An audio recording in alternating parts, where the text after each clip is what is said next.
Hello friends, welcome to study to learn. आज के इस सेशन में हम डिस्कस करने जा रहे हैं शिक्षण अभिरुचि के कुछ इम्पोर्टेंट क्वेश्चंस को, जिसमें कि आपका टॉपिक रहता है कक्षा अनुशासन, विद्यालय अनुशासन, शैक्षिक नियोजन एवं प्रशासन। ठीक है, तो इस टॉपिक से रिलेटेड जो क्वेश्चंस हैं वो किस प्रकार के पूछे जाने की संभावनाएं होती हैं एग्जाम के अंदर, आइए इनको देखते हैं।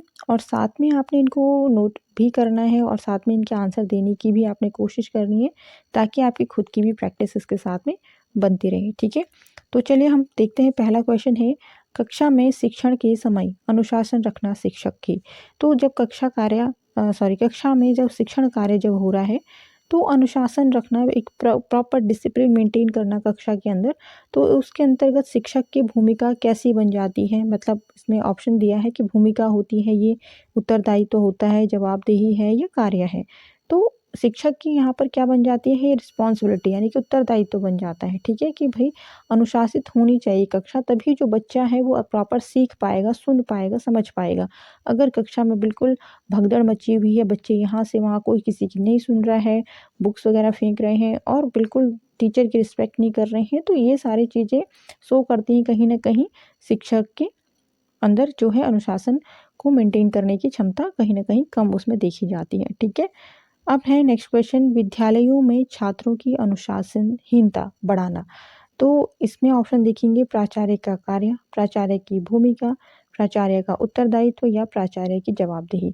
तो विद्यालय में जब छात्रों के अंदर अनुशासनहीनता अधिक बढ़ रही है, तो उस पे किसकी जिम्मेदारी होती है। प्राचार्य की एक जिम्मेदारी ये बनती है कि वह जवाबदेही करें, इसके अंतर्गत वह उस पर बात करें कि ये अनुशासनहीनता क्यों हो रही है, उन चीज़ों को ढूंढें, उनका निवारण करें। ठीक है, आखिर किस वजह से जो है अनुशासनहीनता विद्यालय के अंदर बढ़ रही है, तो इसके अंतर्गत जो आंसर बनता है वो है प्राचार्य की जवाबदेही।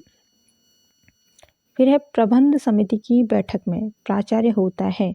तो जब मैनेजमेंट की जब बैठक होती है, प्रबंध समिति की जो बैठक होती है, तो उसमें जो प्राचार्य होता है तो उसकी कौन सी भूमिका होती है, प्राचार्य की, सचिव की, शिक्षक की या इनमें से कोई नहीं।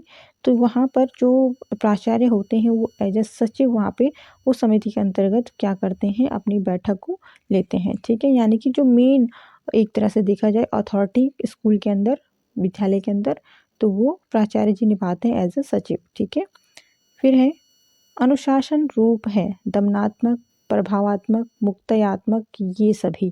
तो अनुशासन के अंतर्गत ये सारी चीज़ें ही कहीं ना कहीं देखने को मिलती है। दमनात्मक यानी कि बच्चों के अंदर एक भय भी होना बहुत ज़रूरी होता है ताकि वो अनुशासित रहें। प्रभावात्मक होता है जिससे कि क्या होता है कि अन्य जो बच्चे हैं सीख रहे हैं, कोई कक्षा अच्छे से अनुशासित है तो उसी के दौरान जो अन्य बच्चे हैं या छोटे बच्चे हैं वो बड़ी कक्षाओं की प्रॉपर डिसिप्लिन से कुछ ना कुछ सीखती हैं, प्रभाव उन पर पड़ता है।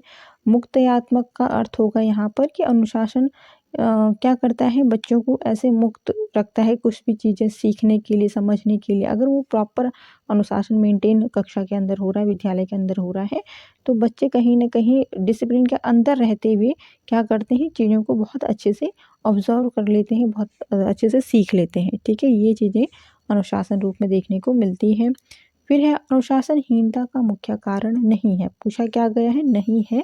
नहीं को आपने, जो क्वेश्चन नहीं वाले होते हैं इनको ध्यान से देखना जरूरी होता है। तो ये है, छात्रों में असंतोष, छात्रों में वृद्धि, अध्ययन में छात्रों की रुचि का अभाव या उपरोक्त में से कोई नहीं। तो अनुशासनहीनता किस कारण से हो सकता है, कहीं ना कहीं। ठीक है, क्या छात्रों में असंतोष है, इसकी वजह से अनुशासनहीन हो रहे हैं बच्चे। ठीक है, या छात्रों में वृद्धि, बहुत अधिक संख्या के छात्र हो रहे हैं तो अनुशासनहीन हो रहे हैं, या अध्ययन में छात्रों की रुचि का अभाव इस वजह से हो रहे हैं, या उपरोक्त में से कोई नहीं।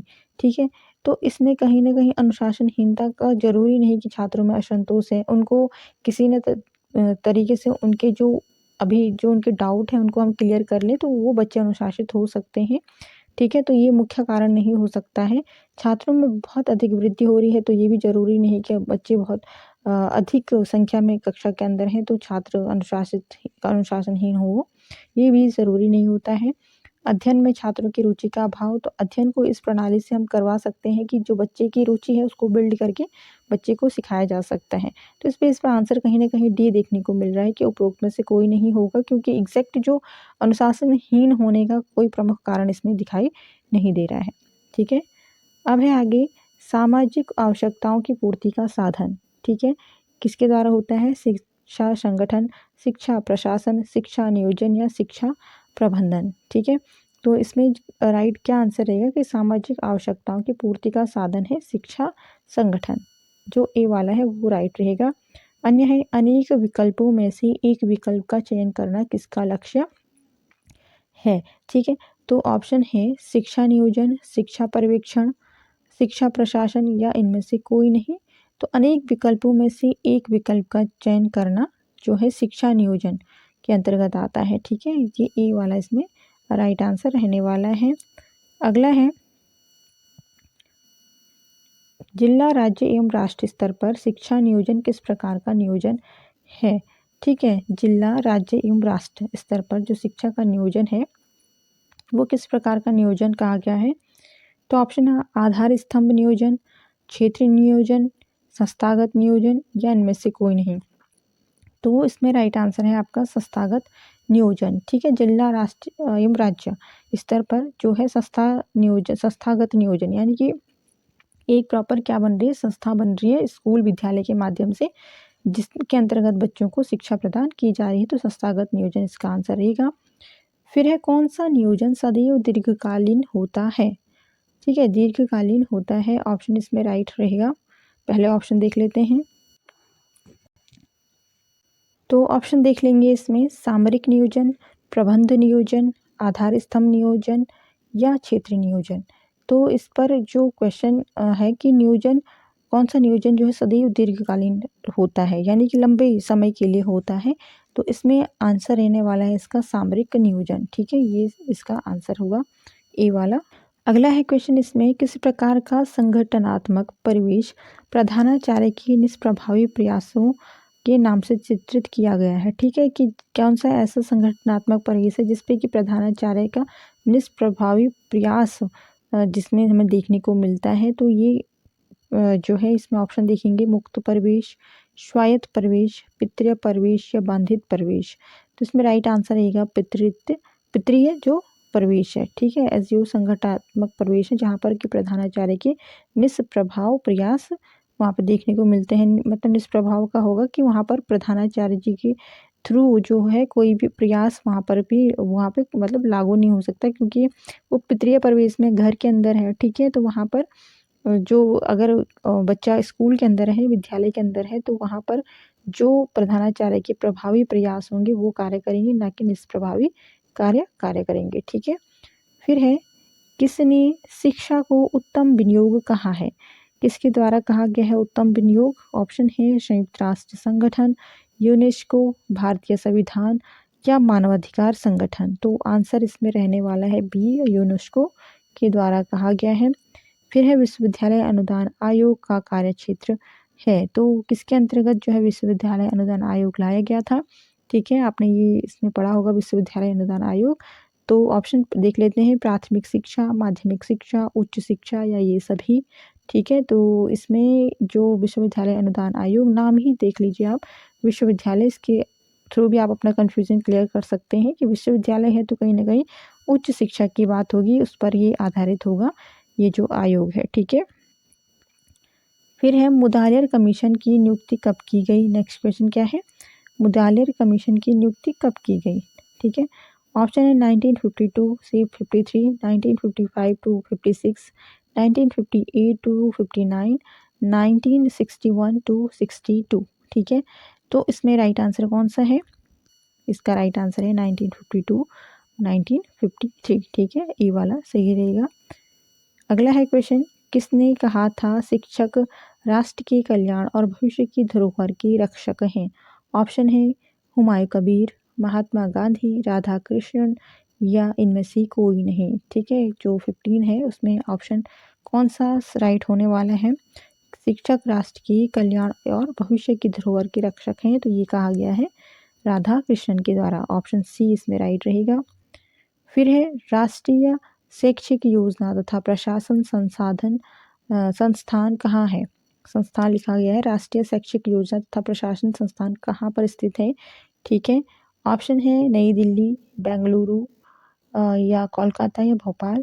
तो ये जो है राष्ट्रीय शैक्षिक योजना तथा प्रशासन संस्थान, ये नई दिल्ली में स्थित है।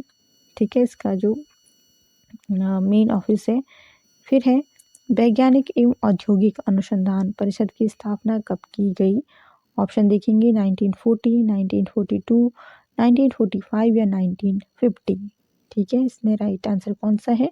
वैज्ञानिक एवं जो औद्योगिक अनुसंधान परिषद है, इसकी जो स्थापना है वो की गई थी वर्ष 1942 1942 में। फिर है वर्ष 1950 में शिक्षा राज्य सूची का विषय था, इससे समवर्ती सूची विषय कब बनाया गया? तो ऑप्शन है 1975, 1976, 1980 या 1981। तो राइट आंसर कौन सा है इसमें? इसमें है बी वाला 1976, जब 42वां संविधान संशोधन किया गया था। इसके अंतर्गत जो है समवर्ती सूची में रखा गया किसे? शिक्षा के विषय को। ठीक है, शिक्षा को समवर्ती सूची में रखा गया था 1976, इसका राइट आंसर होगा। फिर है वर्ष 1956 में किस समिति के सुझाव पर राष्ट्रीय ग्रामीण उच्च शिक्षा परिषद की स्थापना की गई? ठीक है, 1956 की बात की जा रही है, किस समिति के सुझाव पर राष्ट्रीय ग्रामीण उच्च शिक्षा की? ठीक है, तो उच्च शिक्षा की बात किसके अंतर्गत की गई थी, ये भी ध्यान देना है आपने। तो ग्रामीण उच्च शिक्षा परिषद की स्थापना की गई थी, ये क्वेश्चन कई बार पूछा भी गया है। ऑप्शन है मुदालियार समिति, कोठारी समिति, राधाकृष्णन समिति या श्रीमाली समिति। तो इसमें राइट आंसर रहने वाला है आपका ऑप्शन सी, राधाकृष्णन समिति, जिन्होंने कि विश्वविद्यालय शिक्षा आयोग की बात की थी। इसके अंतर्गत ही ग्रामीण उच्च शिक्षा परिषद की भी स्थापना की बात हुई थी। ठीक है, अगला क्वेश्चन, अखिल भारतीय प्राविधिक परिषद की स्थापना वर्ष 1945 में हुई, यह कितने मंडलों में विभक्त है? ठीक है, तो ऑप्शन है 5, 7, 9, 11। तो अखिल भारतीय प्राविधिक परिषद की स्थापना कब हुई थी? 1945 में। तो इसके जो मंडल हैं वो है 7, ऑप्शन बी इसमें राइट रहेगा। आगे के क्वेश्चन हम नेक्स्ट जो वीडियो है उस पर डिस्कस करेंगे।